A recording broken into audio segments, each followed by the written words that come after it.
कुछ related terms है। Q value in nuclear reaction, in the nuclear reaction. भाई nuclear reaction में Q value का मतलब क्या होता है बेटा कि क्यू फॉर एनर्जी, एनर्जी और क्यू का मतलब है यहाँ क्वोशंट। क्वोशंट बेटा आपने पढ़ रखे होगा कि जब आप डिवाइड करते हो है ना, उसमें क्वोशंट मीन्स आप लेते हो कि ये क्वोशंट जो है बेटा ये क्यू वैल्यू है। तो क्यू वैल्यू मीन्स जब कोई रिएक्शन होती है तो उसमें क्या होता है, एनर्जी रिलीज होती है और उसको हम किस में लेते हैं बेटा, क्यू वैल्यू में लेते हैं। अतः क्यू वैल्यू यदि मास दे रखी है, in case of A mass, given terms कौन सी है बेटा, गिवन टर्म्स है मास। क्या बेटा, मासिस है। तो मासिस का मतलब है यहां रिएक्टेंट, इधर क्या होता है प्रोडक्ट। तो यहां मास ऑफ दी रिएक्टेंट दे रखी और इधर मान लो प्रोडक्ट बन रहे हैं, तो यहां मास ऑफ दी प्रोडक्ट है plus amount of the energy है, ये वाली अमाउंट ऑफ एनर्जी। तो बच्चों मास के केस में आपने क्या करना है, यहां क्यू वैल्यू क्या होगी बेटा, जो क्यू वैल्यू है that is mass of the reactant minus mass of the product. क्या आएगा, mass of the reactant minus mass of the product, ये क्यू वैल्यू आएगी। क्या आएगी, क्यू वैल्यू आएगी। और इस क्यू वैल्यू को आप किसके सिमिलर लेओगे बच्चों, बाइंडिंग एनर्जी। किसके सिमिलर लेओगे बेटा, बाइंडिंग एनर्जी के सिमिलर लेओगे। अब मैं पहले बता देता हूं कि क्यू वैल्यू ये पॉजिटिव भी हो सकती है और नेगेटिव भी हो सकती है। तो क्यू वैल्यू, जो क्यू वैल्यू है, क्यू वैल्यू में भी पॉजिटिव और नेगेटिव। यदि क्यू वैल्यू पॉजिटिव है बच्चों, किसी में भी क्यू की वैल्यू पॉजिटिव है तो इसका मतलब एनर्जी रिलीज हो रही है। क्यू की वैल्यू पॉजिटिव है तो एनर्जी रिलीज, एनर्जी क्यों हो रही है बेटा, रिलीज। और क्यू की वैल्यू नेगेटिव है तो बेटा एनर्जी क्यों हो रही है, एब्जॉर्ब। एनर्जी क्यों हो रही है बेटा, एब्जॉर्ब हो रही है। ठीक है। अब आपको मैंने कुछ दो टर्म और बताई थी, एक बीटा पॉजिटिव होता है बेटा, एक बीटा नेगेटिव होता है। तो जो बीटा पॉजिटिव होता है बेटा, ये तो किसके केस में बेटा, नंबर एक केस मास के केस में। अगला केस है बेटा एनर्जी का। ये तो मास दे रखी हो आपको, कोई रिएक्शन दे रखी हो बेटा, कोई रिएक्शन दे रखी है, उसमें mass of the product mass of the reactant दे रखी है और उसमें क्या बोले, बाइंडिंग एनर्जी निकाल दो। क्या निकालोगे आप, पहले क्यू वैल्यू। क्या निकालोगे, क्यू वैल्यू। कैसे निकलेगी, मास of the reactant minus mass of the product. और वो किस में आएगी, एएमयू में। किस में आएगी बेटा, एएमयू में आती है, वो आपको पता ही है। तो यहां नेक्स्ट दूसरा केस है बेटा, ये क्या हो सकती है, एनर्जी में भी हो सकती है। क्या गिवन होती है बेटा, एनर्जी गिवन हो सकती है आपको, binding energy of the reactant and binding energy of the, क्या दे रखिए बेटा, बाइंडिंग एनर्जी ऑफ रिएक्टेंट और यहां क्या मिला बेटा हमें, binding energy of the product plus amount of energy. तो बेटा इसमें अलग है, एनर्जी के केस में अलग है। एनर्जी के केस में आपकी जो क्यू वैल्यू है, Q value and that is we can say that is the binding energy also. इस रिएक्शन की बाइंडिंग एनर्जी या क्यू वैल्यू वो क्या आएगी बेटा, ये आएगी final minus initial, mean binding energy of the product minus binding energy of the reactant, ये आएगा बेटा। एनर्जी के केस में क्या होगा, प्रोडक्ट माइनस रिएक्टेंट। अरे भाई उसमें मास वाले में रिएक्टेंट माइनस प्रोडक्ट, ये बात याद रखना आपने। और क्यू वैल्यू बेटा दो हमारे पास होता है, मैंने कल भी बताया था, beta positive, beta positive. Beta positive particle क्या होता है बेटा, ये वाला होता है। क्लियर है, ये वाला बीटा पॉजिटिव था। बीटा पॉजिटिव है तो एक बात याद रखना, बीटा पॉजिटिव के वैल्यू जो है कहता है, बीटा प्लस के लिए बच्चों इसकी वैल्यू क्या होगी, नेगेटिव। और बीटा माइनस के लिए क्या होगी, क्यू की value, the value of the Q for beta minus, reverse है, उल्टा है। बीटा प्लस के लिए क्यू वैल्यू बिकम नेगेटिव। मैंने क्या बोला बच्चों, बीटा प्लस है तो वो क्यू वैल्यू क्या होगी हमारी, नेगेटिव आएगी। और बीटा माइनस, बीटा नेगेटिव क्या होता है बेटा, बीटा नेगेटिव होता है ये वाला, ये वाला होता है बेटा बीटा नेगेटिव। बीटा नेगेटिव है तो क्यू वैल्यू क्या आएगी बेटा, पॉजिटिव। क्या होगी बेटा, पॉजिटिव। पॉजिटिव है तो रिलीज, और रिलीज है तो एक्सोथर्मिक, और एब्जॉर्ब है तो एंडोथर्मिक। या पढ़े बेटा, आपने पढ़ रखा अब एक थोड़ा ध्यान रखना बेटा कि बीटा प्लस में हमेशा, मैंने एक बात बोली थी, बीटा प्लस में तो निकलेगा न्यूट्रिनो, बीटा प्लस में इसके साथ क्या निकलता है, न्यूट्रिनो, न्यूट्रिनो ये होता है बेटा। और बीटा माइनस में क्या निकलेगा बेटा, एंटी न्यूट्रिनो। क्या था बेटा, एंटी न्यूट्रिनो। एंटी न्यूट्रिनो का निशान बेटा ये है। क्या निकलेगा बेटा, न्यूट्रिनो एंड एंटी न्यूट्रिनो निकलते हैं। और ये निकलते क्यों है बेटा, क्या कारण है, जब बीटा डीके होता है तो उस टाइम न्यूट्रिनो और एंटी न्यूट्रिनो निकलते हैं। क्यों निकलते हैं बेटा, इसका रीजन है, ये कहता है law of conservation of energy hold good, law of conservation of energy hold good. भाई कंजर्वेशन ऑफ एनर्जी जो है, law of conservation of energy mean energy of the reactant बराबर होगी एनर्जी ऑफ द प्रोडक्ट। इसको hold good mean एक concept अच्छा करने के लिए या कंसेप्ट अच्छा जाए, ताकि बीटा डीके में हमेशा क्या निकलेगा, neutrino and anti neutrino. Beta क्या प्रकार का, दो, एक पॉजिटिव और एक नेगेटिव।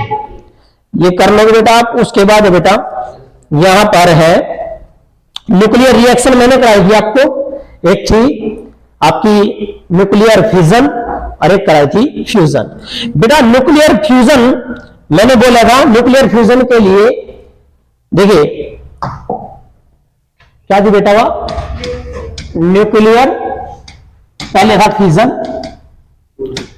पहले फिजन था बेटा, बाहरी न्यूक्लियाई का छोटा छोटा में टूटना, बाहरी का फिजन बेटा, बाहरी का छोटे छोटे न्यूक्लियाई में। बाहरी न्यूक्लियाई कौन होगा, यूरेनियम वाले में कैसे हुए, अनस्टेबल। क्यों हुए, अनस्टेबल। तो इसका मतलब है किसका बेटा, एक हैवी न्यूक्लियाई, एक हैवी न्यूक्लियाई बेटा। और हैवी न्यूक्लियाई क्या होगा, वो अनस्टेबल होता बेटा। उसका किसमें टूटना बेटा, किसमें टूटना, दो या दो से अधिक क्या, स्मॉल न्यूक्लियाई के अंदर, लाइट न्यूक्लियाई के अंदर।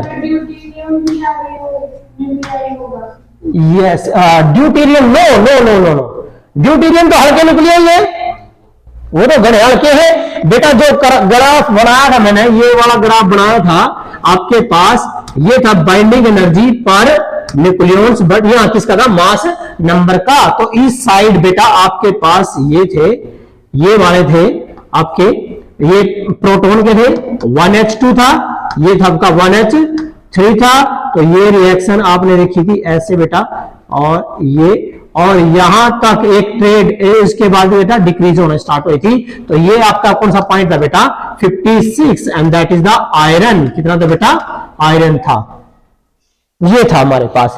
तो ये वाले थे, ये वाले तो हल्के न्यूक्लियाई है। तो यहां जो प्रोसेस होगी वो होगी बेटा फ्यूजन। क्या होगी बेटा, फ्यूजन। और इधर कौन सी होगी बेटा, फ्यूजन। कौन सी होगी बेटा, फ्यूजन प्रोसेस। इधर से इधर, यहां से अलग फ्यूजन और यहां से अलग क्या होगी बेटा, फ्यूजन होगी। समझ गए, एनर्जी इन रिलीज होगी, एनर्जी इन रिलीज होगी बेटा, याद रखना है। लेकिन एनर्जी इन के अंदर इतनी ज्यादा होती है, इनमें ज्यादा एनर्जी रिलीज होती है, बहुत ज्यादा एनर्जी रिलीज होती है। अब बेटा यहां मैंने डेफिनेशन लिखवाई थी भाई, the phenomena of splitting a heavy nuclei into two और मोर स्मॉलर न्यूक्लियाई। ठीक है, लेकिन बेटा कैसे, जब एक थर्मल न्यूट्रॉन के साथ ये आपने रिएक्शन करी थी कि यूरेनियम 92 235 और बेटा क्या था, न्यूट्रॉन। और ये न्यूट्रॉन कौन सा था, थर्मल। कौन सा था बेटा, थर्मल न्यूट्रॉन था बेटा यो। तो थर्मल न्यूट्रॉन के साथ बम्बारमेंट करके, तो यह जो रिएक्शन है बेटा हमारे पास आई थी, ये वाली reaction, that is nuclear reaction. क्या बनी थी, यहां BA कितना था बेटा यो, BA 56 141 प्लस KR 36, ये था बेटा 92 प्लस 3 न्यूट्रॉन निकलते हैं। कितने बेटा, 3 न्यूट्रॉन निकलते हैं, प्लस क्या वैल्यू, ये वाली जो क्या वैल्यू, ये है बेटा वो क्या value, means amount of energy release. यदि आपको मास दे रखी हो तो कैसे निकालोगे, मास ऑफ दी, क्या था, मास के केस में बेटा अभी बताया मैंने, ये in case of the mass reactant minus product. तो रिएक्टेंट माइनस प्रोडक्ट बेटा, तो ये रिएक्टेंट है, ये प्रोडक्ट है। मास के केस में ऐसे निकाल दो, क्लियर है, यदि आपकी मास गिवन है तो ये था बेटा आपका। लेकिन यहां जो अगला कंसेप्ट था बेटा वो था आपका न्यूक्लियर, क्या था बेटा, न्यूक्लियर फ्यूजन। ये न्यूक्लियर जो फ्यूजन है बेटा, हाँ जो न्यूक्लियर ये वाला जो कंसेप्ट था बेटा फ्यूजन, दैट विल बी कहां होता है ये फ्यूजन, किस में था बेटा, किसमें था, एटम बम। क्या था एग्जांपल बेटा, एटम बम में था। एटम बम भी इसके ऊपर वर्क करता है। और क्या था बेटा, इसमें जो न्यूक्लियर रिएक्टर है, क्या बेटा, न्यूक्लियर रिएक्टर, तो न्यूक्लियर रिएक्टर आल्सो वर्क, इसके ऊपर ही वर्क करता है बेटा। उसके बाद आ जाओ यहां फ्यूजन में बेटा, फ्यूजन में मैंने थोड़ा चेंजिंग करना है। फ्यूजन प्रोसेस क्या होती है, एक ऐसी प्रोसेस है, the phenomena of generation means formation of heavy nuclei, एक हैवी न्यूक्लियाई का बनना, किसकी वजह से, फ्रॉम टू और मोर लाइट न्यूक्लियाई, तो छोटे छोटे मिलकर बेटा हैवी न्यूक्लियाई का बनाते हैं। उसके लिए एग्जांपल लिया था बेटा आपने कि 1H1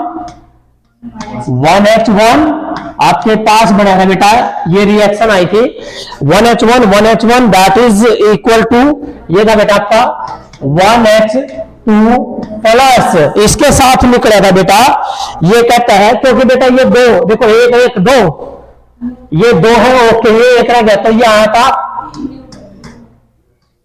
आया, तो ये क्या आता है बेटा, बीटा प्लस, क्या निकला बेटा, ये बीटा प्लस निकल गया। और बीटा प्लस की जो मैंने बता रखा, क्या निकलेगा, न्यूट्रिनो, क्या निकलेगा बेटा, न्यूट्रिनो, और प्लस अमाउंट ऑफ एनर्जी, तो जो अमाउंट ऑफ एनर्जी मैंने लिखवाई थी वो आज आपने नोट करनी है, वो कितनी होती है, वो होती है